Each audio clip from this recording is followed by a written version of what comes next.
that we actually have not covered in a while. The alternate history of this world. Basically, the alternate North America. So let's continue. It continues with the Rhodesian Texan War. This is a pretty brutal war, as the Texan army is obliterating Rhodesian front lines as well. This is a pretty straightforward, pretty bloody war as well. However, the Rhodesians were able to keep a decent front line despite having way less population as well, due to Texas's army not liking this war. War satisfaction on both sides becomes very low. In Rhodesian, we went here, and Texas moved its army for the north here. This causes a new border to be created.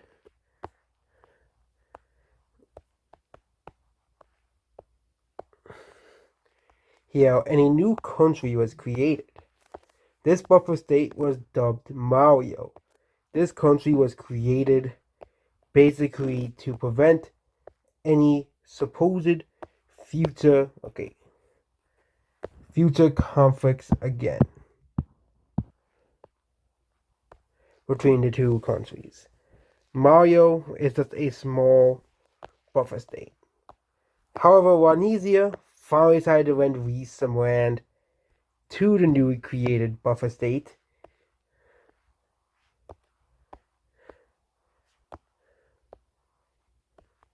Creating the country we currently know today as Mario.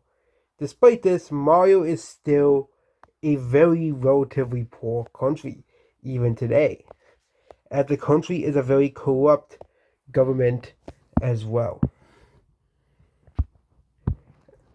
A civil unrest happens in Aidslie Land, where Monada Luigi takes power. This is a coup that was very deadly. This coup was very dangerous, and tons of people have died. This established the country into a military dictatorship, like very similar to Tunis and its military dictatorship, where the military controlled the country, or Toshio's previous government that must not be named. In 1979, there has been really no wars and no conflicts in the American conflicts. However, in 1980, the Michiganian-Aryamandah War begun. This was a war that no one saw coming. The new communist government of Anaviland sought to basically recapture so-called lost lands. The war began, and Michigan was unprepared for this war. However, Anaviland was a far weaker country as well. They were able to secure basically this entire land here, kicking them out of more northern territory, but not really expanding all too much. However, the Michiganians were able to push the enemy land back to its border and push the country's troops back here. Both countries agreed on a truce, and the new border has been set. Everyone will basically just get this little area here, and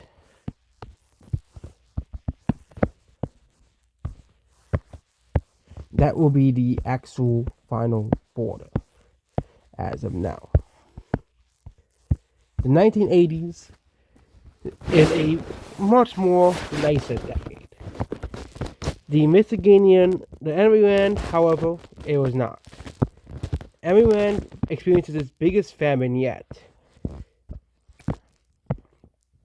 Everyone had a net loss of 200,000 people, which for a small country of just around 6 million people, was, it went down to 5.8 million people relatively quickly, despite the population growth.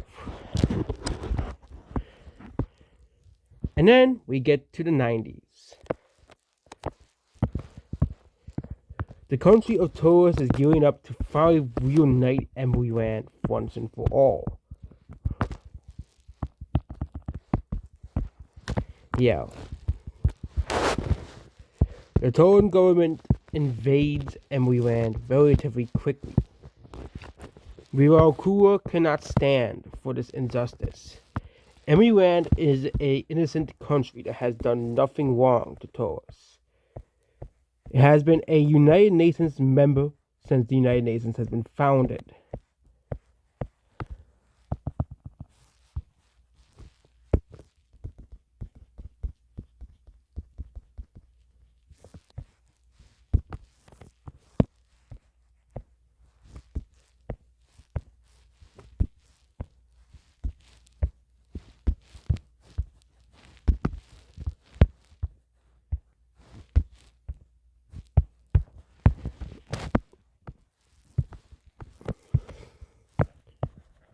However, everything lies at deaf ears amongst the Taurus dictatorship. The Taurus dictatorship is so crazy that they think this plan will work. The initial part of the war sees a lot of success. Emeryland is invaded and defeated relatively quickly, while its government has been held by Kura's forces. The invasion of Kura begins. Taurus' military is very large, so is Kura's. And they start to invade more of the populated areas all near the coast. Taurus does not waste time invading, the inland areas, as they know no one lives here. They're getting dangerously close to the most populated parts of Kura. And Kura sends most of the army, which was helping Emeryland survive, move down. Taurus successfully captures all of the main regions of Emeryland, and now focuses on the islands down here,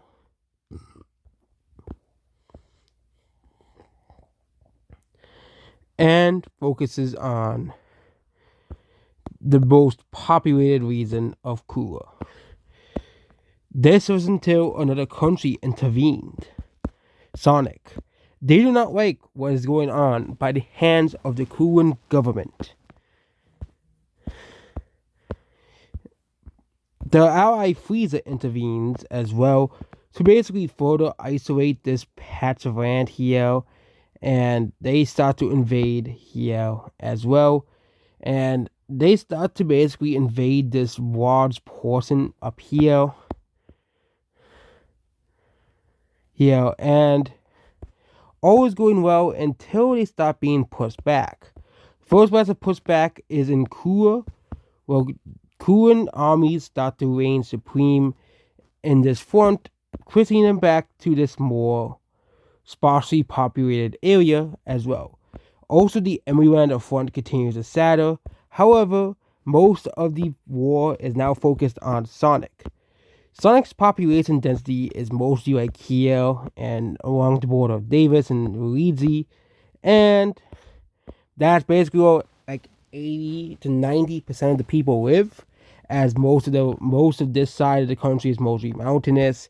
This area that exists. Yeah, but the invasion of Sonic begins with a massive push.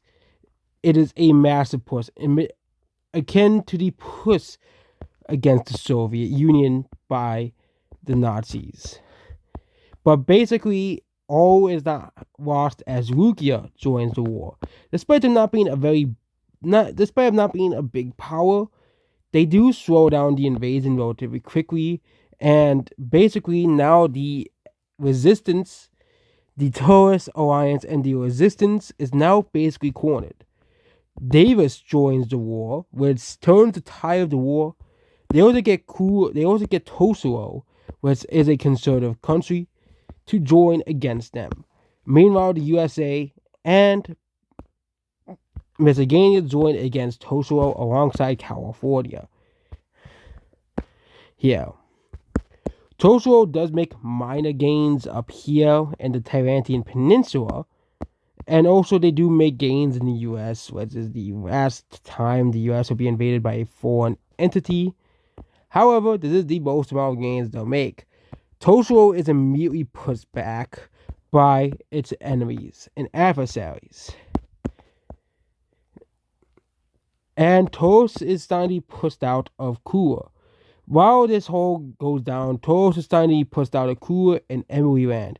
Emily-Land regains its government, and the invasion and Cell and Texas joined the invasion of Frieza. Frieza is taken out relatively quickly after its populated region seems to falter as well. And the massive invasion of Sonic is basically defeated as well. Kosovo leaves the war to not receive any punishments, and eventually the Toros government is defeated. That's basically the abridged version of this war. This war actually lasted around 9 years, which was a very long war because most of the war was fought in the cold regions, which was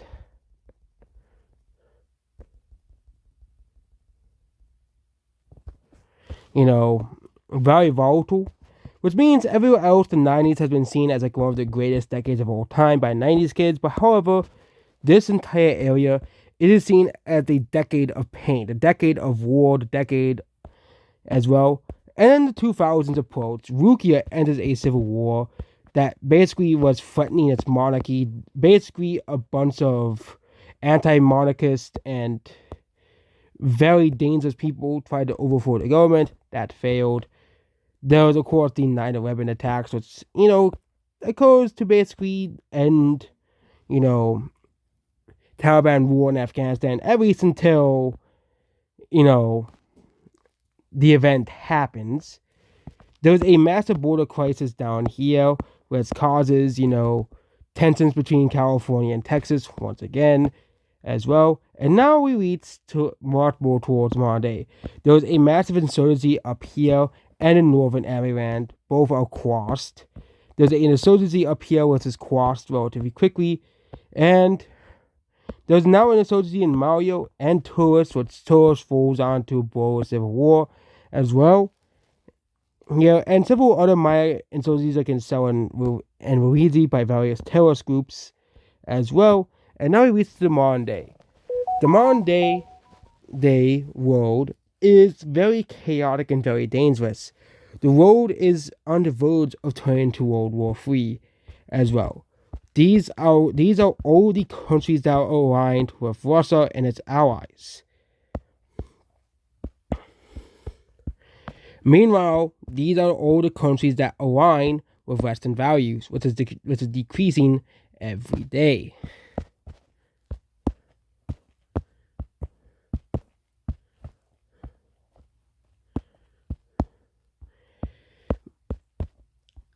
I wonder if I ever make a sequel series to this, what will be the fate of the Western aligned nations?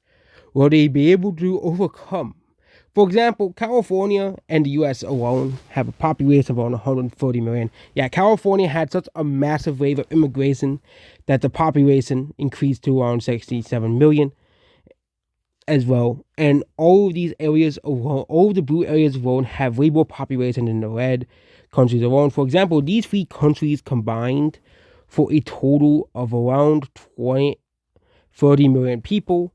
These just 3 countries alone. Meanwhile, these 3 countries alone have around 42 million people, and the CSA has around 112 million people as well. However, these red countries are far more militarized as well. Also, forget about Luigi. This country is also part of it as well. It means these countries can really take out most of these smaller countries like Miscegennia and Davis without the 2 least powerful countries or the 2 most vulnerable countries as well. But it is most likely,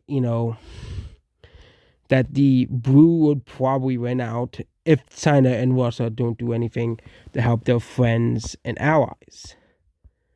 And that is it about this video. So I think the first video was on the other channel before I thought of making this channel. I just wanted to finish this 2-part series. And yeah, goodbye.